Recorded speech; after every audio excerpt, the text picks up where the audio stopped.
Chapter 1. The Unchanged Soul in the Converted World. Imagine for a moment the year is 2026. A child is born in Rome. Not the Rome of marble columns and echoing forums, of legions marching on cracked stone roads, but the Rome of today. A city where the ancient and the eternally new exist in layered simultaneity.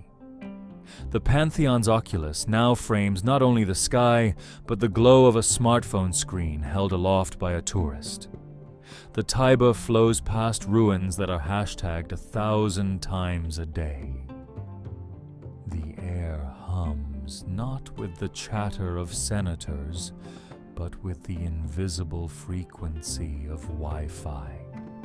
A digital pneuma connecting all in a web of relentless immediacy. This child, let us suppose, is born with the same soul, the same fundamental philosophical disposition as Marcus Aurelius, the same gentle gravity, the same inward-turning eye, the same hunger for order, not in the world, but within the self. He grows, this modern Marcus, not in palace courtyards scented with incense, but in apartments where the light comes from LEDs, where the background noise is the murmur of traffic and the subtle ping of notifications. His education is not solely in Greek rhetoric and Roman law, but in the dizzying streams of digital information, the curated realities of social feeds, the rhetoric of algorithms. What becomes of such a soul? How does the Stoic mind, architected for a universe of fate and nature, configure itself within a cosmos of endless choice, manufactured urgency, and engineered distraction? The Meditations were written in the interstices of war and administration, a private anchor against external chaos. Our modern Marcus would find the chaos less bloody, but more pervasive, less physical, but more psychic. The barbarians are not at the gate. They are in the pocket, on the wrist, glowing on the bedside table. Their assault is not with spear and shield, but with dopamine and dread, with the promise of connection that often delivers only comparison, and the promise of knowledge that often delivers only anxiety. His journey, then, would be a mapping of that ancient, unwavering interiority onto the fractal and frantic landscape of the digital age. It would be an exercise in translation, not of language, but of ethos. He would seek, as ever, the citadel of the mind. But the siege engines now are of a design the original Marcus could never have conceived. Chapter 2. The Morning Discipline, Reclaiming the Dawn. The original Marcus began his day with reminders. He wrote of rising to do the work of a human being, of encountering meddling, ungrateful, aggressive, treacherous, and envious people, and remembering that their nature cannot injure his own character. His morning ritual was one of philosophical inoculation. Our modern Marcus would awaken to a different primal scene. Before his eyes adjust to the dawn light, they would be tempted by the cool glow of a screen, offering a world already in progress, messages accrued, news erupted, a social sphere waiting with its blend of affirmation and affront. His first discipline, therefore, would be one of deliberate delay. He would leave the device face down, charging in another room. He would practice in those fragile moments between sleep and the world, the oldest of human experiences, being unconnected. In this quiet, he would ask his version of the ancient question, not "What must I do?" but "Who must I be?" Amidst the endless doing that technology facilitates, the being must come first. He would sit perhaps by a window, and observe the actual world. The play of light on a wall, the sound of rain, the simple rhythm of his own breath. This is not a rejection of technology, but a reaffirmation of sovereignty. It is the practice of remembering that consciousness is native to the body, to the breath, to the present sensory field, before it is a guest in the digital realm. He might keep his journal not on parchment or in a leather-bound book, but in a simple, plain text file, encrypted with no cloud sync. A truly private space. Here, he would untangle the knots of anticipation that the digital world ties.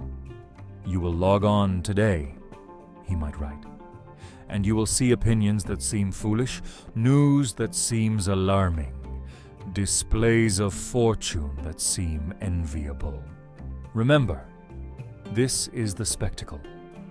Your task is not to comment, to fear, or to covet, but to maintain your hegemonicon, your ruling faculty. The tweet is an external. The fear it provokes is your own creation. Dissolve it." His morning ritual becomes a booting up of his inner operating system, ensuring it runs on the code of virtue, wisdom, courage, justice, temperance, before confronting the fragmented, often viral code of the digital agora. Chapter 3. The economy of attention, your most precious currency. You have power over your mind, not outside events, the emperor wrote. In the digital age, the most potent external events are crafted precisely to usurp that power. They are designed as attentional transactions. Every notification, every auto-playing video, every infinite scroll is a bid for the currency of your consciousness. Marcus understood that our life is the sum of our thoughts. Now, our thoughts are increasingly the sum of our inputs. A modern Stoicism, therefore, must begin with a ruthless audit of attention. Marcus would see clearly that we do not pay for most digital services with money. We pay with our focus, which is then packaged and sold to advertisers. We are not merely users, we are the labor force of the attention economy, and our cognitive energy is the raw material. To live virtuously, one must become a conscientious objector in this undeclared war for the mind. This is not about ascetic renunciation, but about intentional investment. Before any click, a pause. Is this a wise investment of my limited consciousness? He would liken the mind to a clear pool of water. The digital world is a constant dripping of dyes, vivid news, lurid gossip, the sugar of trivial entertainment. Left unchecked, the pool becomes a murky, agitated swirl, reflecting nothing true. The Stoic practice is the regular cessation of the drip, allowing the sediment to settle, the water to become still and transparent once more. This is the true meaning of his command. Confine yourself to the present. It is not a call to ignore past or future, but to refuse the digital tyranny of the elsewhere and the elsewhen, the catastrophic future forecast in a headline, the curated past of an acquaintance's photo album. The present moment, the here of your body and the now of your immediate duty, is the only place where virtue can be exercised. Everything else in the digital sphere is very often a phantom, a ghost story engineered to provoke a fear or a longing that has no tangible object. Chapter 4. The Digital Mirror. What our clicks reveal.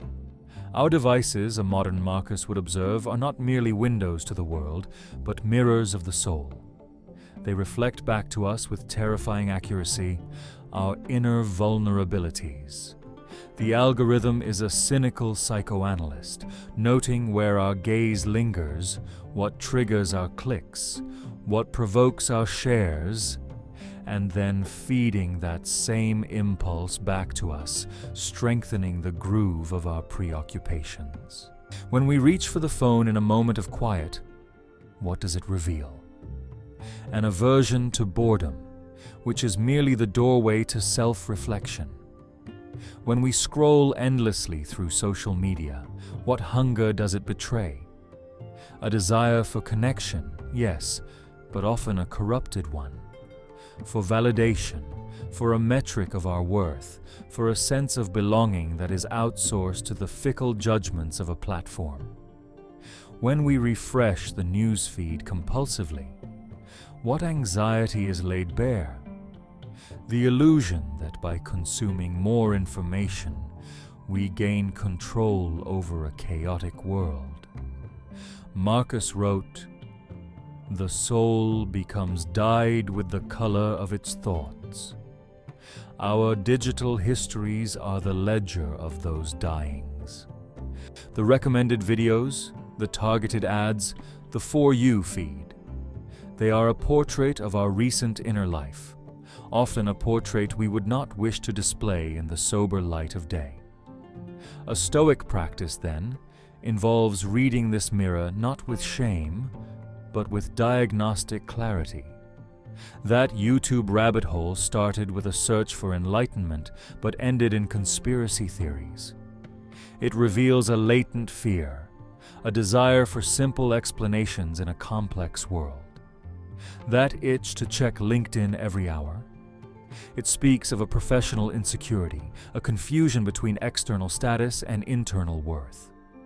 Marcus would advise us to study these impulses as a physician studies symptoms. The click is the symptom. The inner lack of purpose, of peace, of self-sufficiency is the illness. The cure is not to smash the mirror, but to use its reflection to identify what within us needs fortification. We must learn to satisfy our need for meaning in the analog world, through real work, real conversation, real nature, so that we approach the digital not as needy ghosts, but as sovereign visitors. Chapter 5. On Algorithms and the Illusion of Control. The ancient Stoics believed in a providential universe, a logos that ordered all things according to a rational, if inscrutable, plan. To align one's will with this cosmic reason was the path to freedom. Our modern cosmos is also ordered by a kind of logos, the algorithmic logic of engagement metrics. It is a providence not of divine wisdom, but of corporate interest, predicting and shaping human behavior to maximize attention and data. A modern Marcus would confront this as the ultimate test of the Stoic maxim. Accept the things to which fate binds you. We cannot control the algorithm. We cannot control what it shows us, what it amplifies, what it hides. We can only control our engagement with its outputs. To rage against the algorithmic feed is as futile as the ancient Stoic raging against a storm. The wise person secures the shutters and waits it out. Here, securing the shutters means cultivating indifference to the curated stream. It means understanding that the trending topic is not necessarily important, the recommended path is not necessarily wise, and the personalized world is a flattering prison. He would see a deep parallel here with the ancient concept of amor fati, the love of fate. Not a passive resignation to the algorithm, but an active, clear-eyed understanding of its nature, and a deliberate choice of how to exist within its domain. We can love our fate by using these tools with precise intentionality, not as default environments. Search, do not just scroll. Seek specific knowledge, not generalized feed. Use technology as a tool for a predetermined end, not as a space for aimless habitation. The algorithm thrives on passivity. Stoicism is the philosophy of proactive virtue. Thus, to use a digital tool, stoically is to command it with a specific purpose and then disengage, lest you become the material upon which its logic works. You cannot control its nature, but you can absolutely control your exit from its grasp. Chapter 6. The Social Media Arena. Gladiators of Opinion. Twitter threads, comment sections, political debates on Facebook, these are the modern equivalents of the Roman arena. But instead of physical combat, we have ideological combat. Instead of lions, we have trolls. Instead of a thumbs down, a thumbs up, or a fiery reply. The stakes feel similarly high to the participants. Reputation, identity, and moral standing seem on the line. Marcus, who presided over actual gladiatorial games with a noted unease, would view this digital colosseum with profound sorrow. His advice for dealing with annoying or malicious people was meticulous. Remember, they are human, acting from ignorance of what is good. You cannot be harmed by their judgment unless you assent to it. The best response is often kindness, or at least silence. How would this apply to the provocateur online? He would likely see the block and mute functions not as weaknesses, but as profound exercises of the Stoic dichotomy of control. You cannot control another's hateful post. You can absolutely control your exposure to it. To engage with every hostile actor is to volunteer for endless, exhausting battles where victory is meaningless. A changed mind is almost never the trophy. Furthermore, he would warn against the vanity of performance. Much of social media is virtue signaling, the curation of a moral self for public approval. The Stoic pursuit of virtue, however, is intrinsically private. It matters not if anyone sees your integrity. It matters only that you possess it. Waste no more time arguing what a good man should be, he wrote. Be one. In the digital arena, this translates to a discipline of action over declaration. To post about compassion is easy. To practice it in the next interaction, digital or analog, is the work. The modern Marcus might maintain a social presence, but it would be sparse, useful, and devoid of the hunger for likes. He would post a helpful article, wish a genuine happy birthday, then log off. The arena's roar would be a distant murmur to him, for his attention would be on the quiet construction of his character in the real, unbroadcasted moments of his life. Chapter 7. The Silence Beneath the Noise.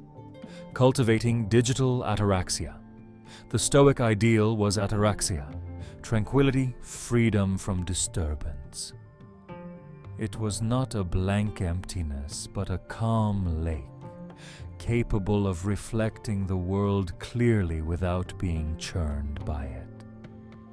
Our digital environment is a permanent storm system for the mind. The pursuit of ataraxia, therefore, requires not just intermittent retreats, but the cultivation of an inner silence so deep that the noise cannot penetrate it. This is where a modern Marcus would advocate for what we might clumsily call digital ascetics, not as a lifelong vow, but as a regular training regimen. The phone fast, the social media Sabbath, the weekend spent with notifications severed. These are not punishments, but exercises in remembering one's own ontological weight. Who are you when you are not reflected in a screen, not validated by a like, not informed by a stream? The answer is found in the silence, In that silence you meet yourself, not your curated avatar, but the raw material of your soul, with its fears, its hopes, its capacity for observation without judgment. He would find allies in the natural world, the ultimate Stoic temple. A walk without a phone, where the mind is allowed to wander, to associate freely, to be bored, is a radical act of philosophical recovery. In nature, one perceives the actual logos, the patient, cyclical, non-reactive order of growth and decay. Contrast this with the digital logos, which is hysterical, linear, and demands immediate reaction. The silence of the woods or the shore is a balm because it is a reality that does not care about your opinion, your profile, or your engagement. It simply is. And in confronting that vast indifferent isness, the self shrinks to its proper, humble scale. The anxious thoughts about a work email or a social slight are revealed in their true proportion, tiny, ephemeral sparks against the backdrop of an ancient, enduring cosmos. From this silence, one returns to the digital noise not as a captive, but as a visitor, carrying the calm of that larger perspective within. Chapter 8. The Digital Legacy. What are you building? The original Marcus wrote, "Meditations for himself alone." He had no thought of literary immortality. Indeed, the work is raw, repetitive, private. Its power lies in its intimacy. Our digital lives, however, are almost inherently public, archived, permanent. Every tweet, post, and comment is a tiny brick in a self-constructed public monument. A modern Marcus would ask, what kind of monument are you building? Is it a temple to vanity, a wall of grievances, a scattered pile of reactive fragments? Or is it, even if public, a record of a consistent and virtuous character? He would urge us to think of our digital footprints not as ephemeral traces, but as contributions to the collective demos, the public sphere. The Stoic virtue of justice extends to our words online. To spread falsehood, to engage in character assassination, to fan the flames of hatred. These are injustices. They harm the community of which we are a part.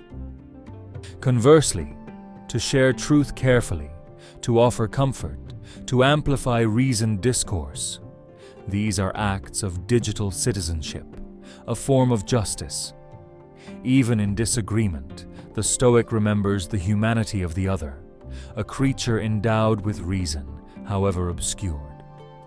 But beyond the public monument, he would still insist on the necessity of the private, unrecorded self. The true legacy is not the digital avatar, but the character of the person who turns off the device. Therefore, the final question of digital Stoicism is not, how will this post be received? But how does this activity shape me, the actor? Is this scroll making me more anxious, more scattered, more envious? Is this argument nurturing my compassion and wisdom, or merely my cleverness and pride? The building of the inner citadel is silent, unseen work. The digital world offers the gaudy tools to build a facade. The Stoic turns away from the facade and continues, brick by quiet brick, the work on the interior fortress, which no algorithm can breach and no trend can render obsolete. Chapter 9. Conclusion. The soul in the network. So let us return to our thought. The child born in modern Rome, bearing the soul of the philosopher king, comes of age. He navigates the same human currents of love and loss, ambition and fatigue that his ancient counterpart did. The textures are new. The glow of screens in a darkened room, the vibration in the pocket, the endless scroll of global sorrow and spectacle. but the core task remains astonishingly unchanged. It is the task of discrimination between the self and the not-self, between what is within his power and what is not, between the authentic signal of a life lived according to nature and the deafening noise of a world designed to commodify his attention. He would not be a Luddite. He would likely use technology with the efficiency of a ruler for logistics, for learning, for genuine connection across distances. But he would wield it with a surgeon's precision, not a junkie's hunger. His meditations would contain entries about the lure of the feed, the peace of a disconnected walk, the importance of looking at the actual stars rather than a constellation of notifications. His wisdom would sound both ancient and desperately urgent. The universe is change. Your life is what your thoughts make it. In an age where our thoughts are so profoundly shaped by inputs we did not choose for ourselves, reclaiming sovereignty over the inner dialogue is the highest form of revolution. He would conclude, perhaps, that the smartphone is the perfect modern memento mori, not because it kills us, but because in its frantic promise of immortality, of leaving a trace, of being seen, of never being bored, it reminds us of our mortality. Our time is finite. Our attention is the currency of our life. To spend it passively, to invest it in the anger and envy and anxiety of the digital spectacle, is to squander our one mortal possession. The quiet hum of the device at bedtime is the echo of the fleeing day. Did I live it? Or was I lived by it? In the silence that follows when the screen finally goes dark, the modern Marcus, like the ancient one, finds his answer not in the machine, but in the undisturbed peace of his own capable mind.